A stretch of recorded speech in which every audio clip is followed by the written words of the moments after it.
ఈ ఎండాకాలంలో ఎక్కువగా మనం పెరుగన్నం తింటూ ఉంటాము. పెరుగన్నంలోకి సైడ్ డిష్గా ఏదన్నా పచ్చడి ఉంటే చాలా బాగుంటుంది కదా.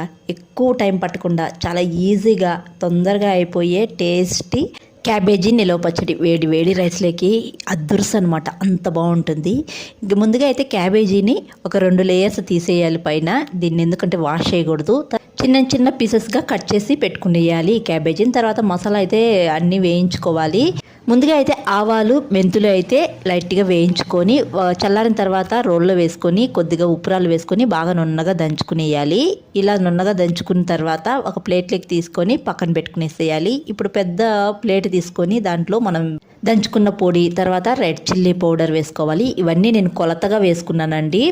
తర్వాత రుచికి తగిన సాల్టు, ఇవన్నీ ఎలా కొలతగా వేసాలనేది ఫుల్ వీడియో అయితే మెన్షన్ చేశాను.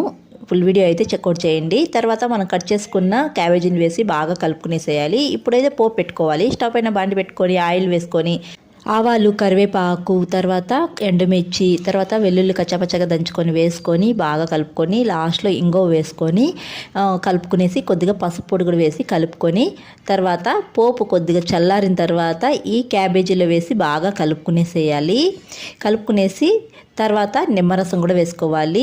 నేను 500 గ్రాములు క్యాబేజీ తీసుకొని పచ్చడి అయితే పెట్టాను. కొలతగా మసాలాలు అన్నీ వేసానండి. ఫుల్ వీడియో కావాలంటే ఈ వీడియో కింద ట్యాగ్ చేస్తున్నాను, ఇంట్రెస్ట్ ఉండేవాళ్ళు చూడండి. అంతే అండి, పచ్చడి చాలా టేస్ట్గా ఉంటుంది. మీరు కూడా ట్రై చేసేయండి. బాయ్.